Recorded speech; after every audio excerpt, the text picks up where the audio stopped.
Lalu setelah tayangan podcast poligami dengan seorang coach poligami, ada yang japri, minta dipoligami. Karena sering sekali saya podcast dengan Ustadz, maka di luar video yang ditayangkan, kebanyakan adalah di komen atau bahkan japri. Banyak yang memanggil saya Ustadz Demul. Padahal saya bukan Ustadz, saya adalah host dari sesi dengan para Ustadz yang luar biasa. Beberapa narasumber lain adalah dokter. Nah, viewer menganggap bahwa gelar saya D besar R kecil titik itu juga sebagai dokter. Maka di komentar banyak yang menganggap saya adalah dokter medis. Sampai ada yang berkonsultasi via WA, berkonsultasi mengenai kesehatannya dan minta solusi kesehatannya. Bicara profesi. Halo semuanya, ternyata sudah 2 tahun ya saya menjalani salah satu profesi sebagai YouTuber. Tepatnya podcaster di channel YouTube. Sudah banyak sekali narasumber yang saya hadirkan di sini, duduk di depan saya, berbagi pengalaman, berbagi cerita yang tentunya saya harapkan juga inspiratif. Apakah Anda terinspirasi dari narasumber kami? Mudah-mudahan ya. Karena jadi YouTuber itu tidak hanya penghasilan, yang kata orang bisa menghasilkan uang. Tapi sebenarnya banyak sekali di luar sana para YouTuber yang membuat konten di channel YouTube itu belum menghasilkan uang atau hasilnya tidak seberapa. Jadi YouTuber atau podcaster tidak hanya terkait dengan uang atau monetisasi. Memang saya di channel YouTube menghasilkan uang dari AdSense, juga ada affiliate, termasuk placement brand yang ada di channel kami. Tapi hari ini saya tidak akan cerita tentang itu semua. Saya akan bicara mengenai inspirasi dan juga jejak digital. Kalau kita bicara jejak digital, menjadi YouTuber atau content creator, pastinya kita ingin sebuah jejak digital yang diingat dan baik.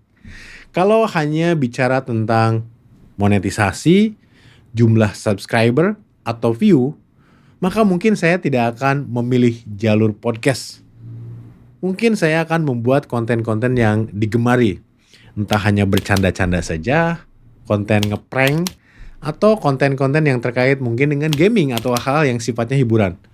Tapi saya ingin sebetulnya di dalam dunia digital ini, terutama digital media, saya ingin meninggalkan jejak digital yang bisa diingat tapi inspiratif.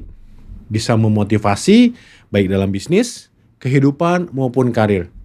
Karena kita nggak tahu umur kita sampai berapa ya. Tapi kalau video kita masih memberikan inspirasi, motivasi bagi rekan-rekan semua, bagi viewer semua, insya Allah itu akan tetap bermanfaat sampai kapanpun. Sudah 191 narasumber yang saya wawancarai di podcast ini. Podcast channel Dr. Demul. Banyak pelajaran yang saya sendiri dapat dari mereka. Saya kuliah S3, gelar saya doktor. Tapi percayalah, tidak ada yang saya dapat di dalam kuliah seperti saya mendapatkannya dari para narasumber. Itu pengalaman hidup. Bahkan di sesi podcast saya syuting antara 30 menit sampai dengan 1 jam. Tapi sebetulnya sebelum sesi podcast dan setelah sesi podcast, saya ngobrol banyak dengan para narasumber. Dan lebih banyak lagi ilmu yang saya dapat dari mereka. Terutama ilmu tentang hidup yang saya tidak pernah dapatkan di kuliah S3 saya. Saat kami menayangkan video rekaman podcast di channel YouTube Dr. Demul, tentunya kualitas dan juga momen terbaik yang kami sampaikan kepada Bapak Ibu sekalian. Tapi sebetulnya banyak cerita menarik. Selama 2 tahun saya podcast dengan setiap narasumber dan banyak cerita-cerita unik. Tidak hanya terkait dengan hutang lunas miliaran sampai ratusan miliar, atau berpenghasilan fantastis dari satu bidang pekerjaan atau profesi, tapi juga kadang-kadang hal yang sangat simpel bagi kita semua, tapi itu menyentuh. Seperti kembali rukun dengan suami, istri atau pasangan, kemudian diberikan anak yang luar biasa berprestasi, khatam Quran misalkan, atau hafal Quran. Hal-hal yang sesederhana itu, kalau diceritakan oleh narasumber yang langsung mengalaminya, itu sangat menyentuh sekali dan sangat inspiratif. Terutama bagi kebanyakan kita. Karena kehidupan sehari-hari itu menjadi sebuah keresahan kalau kita angkat itu sangat relate sekali dengan viewer kami termasuk Anda tentunya. Ada banyak momen menarik, momen yang menurut saya ini bukan sesuatu yang selalu bagus dan berkualitas ya, tapi ada sisi lain, boleh dibilang behind the scene. Contohnya, pada saat saya diskusi dengan narasumber saya, yaitu Dr. Paidon. Beliau adalah boleh dibilang pakar seksualitas ya, atau merupakan edukator kesehatan alami. Saya mewawancara beliau terkait dengan seksualitas. Aduh, itu sesinya canggung sekali. Saya mungkin di kamera terlihat banyak sekali tersipu malu atau bahkan ketawa ngikik dan sebagainya ya. Saya tidak terlalu lancar sebetulnya bertanya terkait dengan hal tersebut yang sebagian besar ya masyarakat Indonesia menganggap tabu, dan saya melakukannya di depan kamera. Tapi sesinya selesai, insya Allah banyak memberikan inspirasi juga motivasi bagi teman-teman yang terkait dengan atau relate dengan materinya. Dan view-nya sangat banyak ya. Ternyata semua orang tanpa keberanian mungkin kalau membicarakannya di depan umum membutuhkan solusi-solusi terkait dengan seksualitas. Ini contoh rekamannya. Taunya dari semakin banyak penjualan obat kuat tanda kutip bahkan malam-malam di pinggir jalan yang dorong gerobak gitu. Pernah ke Jatinegara nggak yang suka gerobak jual obat gitu? Nggak pernah beli obat gituan di pinggir jalan. Dia di pinggir jalan. Takut dipancing. Ya apa gitu, order online dok. Bukan mancing maksud gue. Kalau lewat itu nggak anak baik-baik. Malam-malam dia jikir. Masih aman. Bagian dari 65% gitu. Ya, jadi gitu. Jadi itu sebabnya saya kasih tahu bahwa pertama diabetes hipertensi, obat hipertensi sendiri bisa menyebabkan impotensi. Yang kedua adalah ketika saya banyak diskusi atau podcast dengan menghadirkan Ustadz di podcast kami. Karena saya ingin juga menginspirasi dari sisi religiusnya gitu ya. Karena sering sekali saya podcast dengan Ustadz, maka di luar video yang ditayangkan, kebanyakan adalah di komen atau bahkan japri. Banyak yang memanggil saya Ustadz Demul. Padahal saya bukan Ustadz, saya adalah host dari sesi dengan para Ustadz yang luar biasa. Beberapa narasumber lain adalah dokter. Kami pernah menghadirkan tadi Dr. Paidon ya, pakar seksualitas. Ada dokter jantung, Pak Kornadi. Kemudian ada dokter terkait dengan kesehatan tulang ya, atau ahli penyakit lutut, yaitu Dr. Rivalisanto. Dan ada dokter-dokter yang lain yang kami undang. Nah, viewer menganggap bahwa gelar saya D besar R kecil titik itu juga sebagai dokter. Maka di komentar banyak yang menganggap saya adalah dokter medis. Sampai ada yang berkonsultasi via WA, berkonsultasi mengenai kesehatannya dan minta solusi kesehatannya. Sekali lagi, saya bukan dokter, saya adalah seorang doktor. Kalau di luar disebut sebagai PhD. Kemudian saking seringnya saya menghadirkan narasumber yang lepas dari hutang, bebas hutang, bukan hanya jutaan, ratusan juta, bahkan sampai miliaran dan ratusan miliar. Akhirnya gara-gara podcast-podcast tersebut, banyak orang yang meminta saya melunasi hutang mereka. Nih biar tidak salah ya, bahwa saya menghadirkan para narasumber yang sudah berhasil melewati masalahnya, terutama terkait dengan hutang dan riba, itu untuk memberikan inspirasi dan motivasi, juga kita mengambil pelajaran dari mereka bagaimana cara melunasi hutang. Bukan untuk melunasi hutang Bapak Ibu sekalian. Kalau datang ke podcast saya, nonton, kemudian komen, minta saya melunasi hutang, itu sama saja saya tidak memberikan edukasi melalui channel saya. Kalau seperti itu saya tidak harus membuat konten. Tinggal bilang bahwa siapa yang ingin saya lunasi hutangnya, kemudian saya lunasi. Jadi konten terkait dengan lunas hutang ini ingin memberikan edukasi bahwa hutang itu berbahaya, bagaimana cara melunasinya, jangan sampai kita terjerat dan mengganggu kehidupan kita dan bisnis kita. Lalu setelah tayangan podcast poligami dengan seorang coach poligami, ada yang japri minta dipoligami. Ini salah topik ya mungkin, atau salah menangkap. Karena sebetulnya saya ingin mengedukasi bahwa poligami dari sisi praktisi juga seorang coach poligami itu seperti apa. Baik buruknya, apa yang boleh atau tidak, siapa yang siap atau yang bukan. Bukan berarti Dr. Demul siap berpoligami atau menuju poligami. Jadi jangan WA lagi ya. Kalau minta dipoligami mentang-mentang sudah nonton sesi saya dengan coach poligami di sesi podcast saya. Lalu ada sesi podcast dengan sarjana tunanetra pertama, lulusan komputer ya. Beliau jago banget programming. Sebelum podcast, menunjukkan nih skill programmingnya. Di dalam sesi podcast juga sama. Saking saya merasa bahwa skill ini sebetulnya layak tidak hanya dimiliki oleh seorang programmer yang tidak tunanetra. Ternyata seorang tunanetra pun mampu melakukan programming yang luar biasa kalau menurut saya. Sampai di sesi podcast saya betul-betul meramar menjadi karyawan saya. Dia sebagai programmer. Saat itu dia menerima lamarannya. Tapi di sesi berikutnya setelah hari pertama ya, dia harusnya kerja, dia kemudian bilang bahwa Pak saya tidak bisa join karena dia terlibat di komunitas, dia juga merupakan guru komputer di SLB dan dia ingin terus berkontribusi untuk pendidikan para tunanetra dan teman-teman disabilitas yang lainnya sehingga tidak bisa menjadi profesional. Akhirnya tidak jadi join deh, tapi nggak apa-apa. Minimal di podcast tersebut saya betul-betul menghargai skillnya bukan dari kondisi fisiknya. Lalu ada sesi terkait dengan bulu tangkis. Tim kreatif saya bilang bahwa akan ada narasumber yang profesinya adalah pebulu tangkis dan juga entertainer di bidang bulu tangkis. Saya bilang oke, karena namanya Neng Mawar, saya pikir betul-betul perempuan. Tapi ternyata dia adalah cowok atau laki-laki. Lalu karena ternyata beda antara ekspektasi dan kenyataan, akhirnya semua pertanyaan yang sudah saya siapkan untuk seorang atlet bulu tangkis perempuan buyar semua. Dan kalau dilihat dari videonya, kebanyakan saya mengeksplor masa lalunya seperti apa dan bagaimana kisah suksesnya. Kemudian ada satu sesi podcast, kalau pada saat terjadi itu tidak mengenakan sih. Saya sampai merasa bahwa aduh ini syuting sia-sia. Saya juga marah kepada tim saya kenapa tidak dilakukan persiapan sebelumnya. Yaitu ada satu sesi syuting selesai nih ya. Ternyata pada saat editing suaranya tidak terekam atau tidak keluar suara. Akhirnya kami harus memanggil ulang dan melakukan syuting ulang.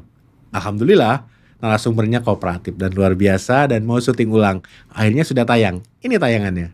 Saat itu persoalannya tentunya ketika ditinggalkan oleh orang terdekat gitu. Oh siapa? Boleh tahu? Suami, Oh pasangan. suami, Ya. ya oke. Setelah persoalan tersebut gitu, justru saya mendapatkan banyak hikmah-hikmah, keajaiban-keajaiban yang bahkan gitu saya tidak mendapatkan hal-hal itu di saat dulu ketika masih rumah tangga itu lengkap seperti Oh itu. gitu.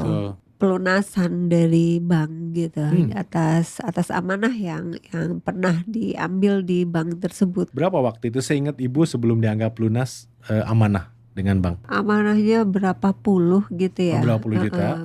Intinya menjaga hubungan baik sama yang nagih ini gitu. Kemudian minta doa juga dari dia. Kita harus tetap memuliakan dia karena bagaimanapun kan dia bekerja. Dalam satu kesempatan syuting, kami panggilnya satu orang sebetulnya gitu ya, sebagai narasumber. Ternyata pada saat datang rombongan dan semuanya harus disyuting. Contohnya adalah Coach Hafidin ya. Ternyata beliau betul-betul menepati janji bahwa dia akan membawa 4 istrinya sekaligus dalam satu podcast. Saya pikir tadinya bercanda ya, ternyata betulan akhirnya kami set up ruangan dadakan untuk 5 orang narasumber, yaitu narasumbernya Coach Hafidin dan 4 istri-istrinya.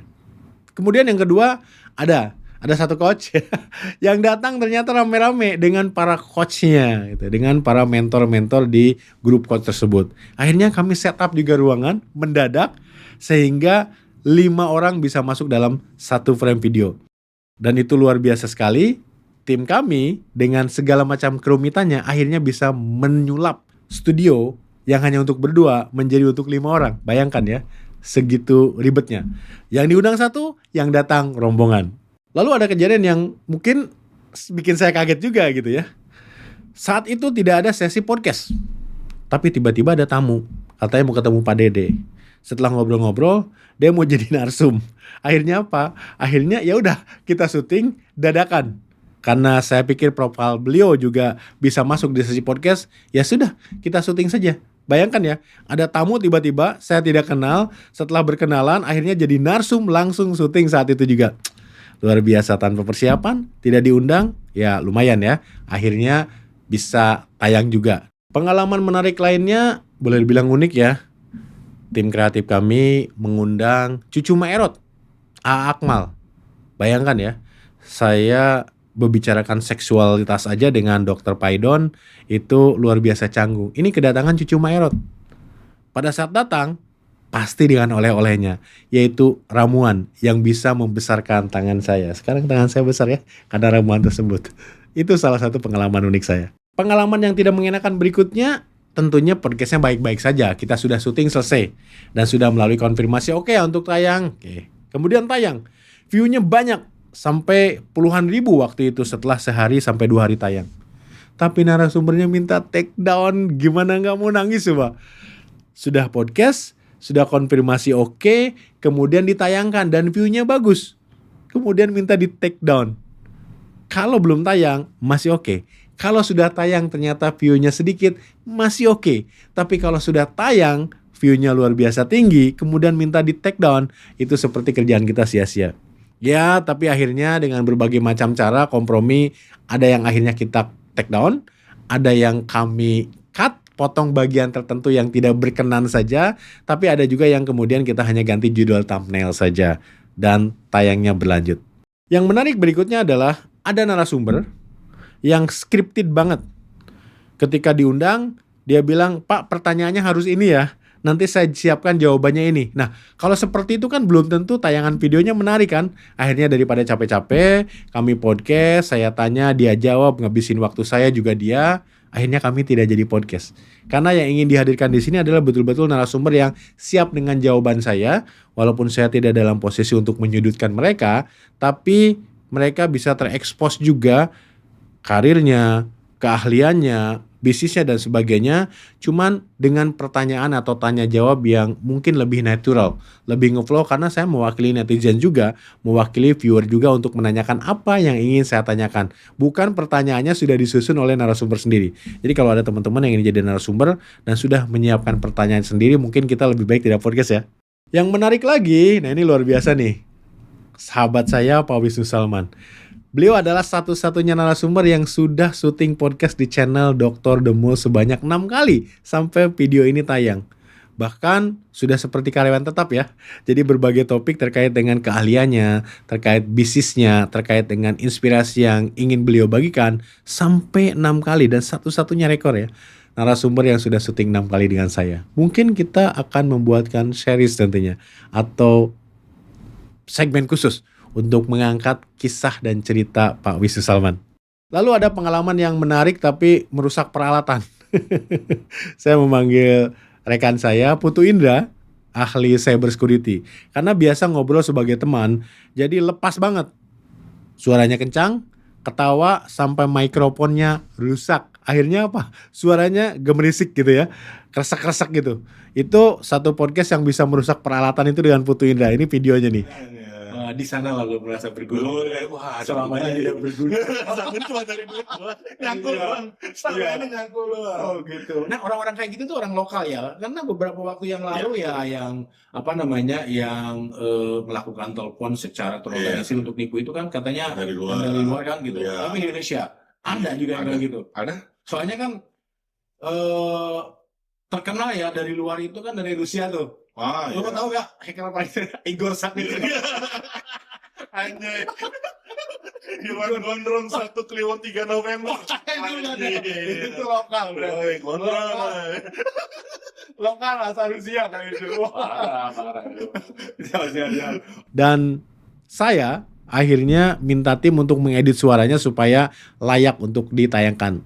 Nggak mungkin kan kita syuting 2 kali ya, karena momen pembicaraan antar teman yang menarik itu tidak bisa diulang 2 kali gitu ya. Yang paling melelahkan, walaupun saya hanya bertugas bertanya ya, tapi kalau durasi video itu 30 menit sampai 1 jam, kurang lebih dari persiapan sampai selesai itu kurang lebih 2 jam. Dan saya sehari podcast 6 kali. Dan itu sungguh luar biasa menguras energi. Karena saya harus menyiapkan pertanyaan, saya harus bertanya, dan saya harus merespon setiap jawaban dari narasumber. 6 kali dalam sehari. Itu untuk tayangan series Ramadan di tahun lalu.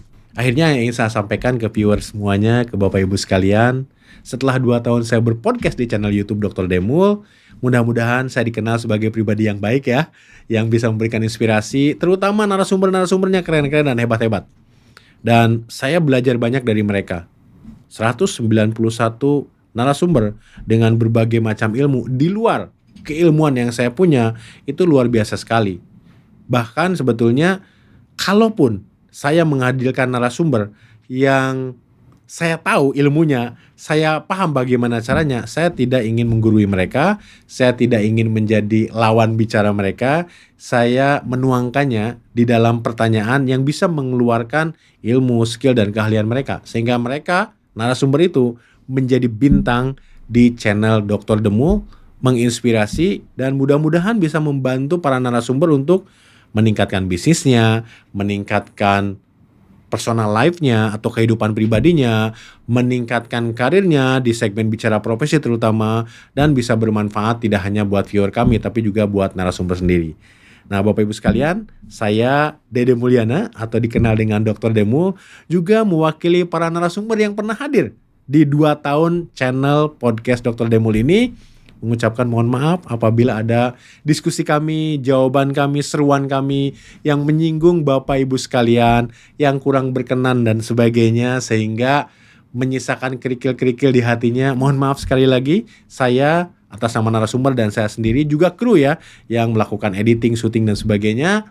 Semoga dibukakan pintu maaf yang sebesar-besarnya. Insya Allah tahun depan saya akan hadir lagi dengan berbagai narasumber yang inspiratif tentunya, dan dengan segmen-segmen lainnya yang lebih segar, lebih ceria, dan bisa menginspirasi kita semua.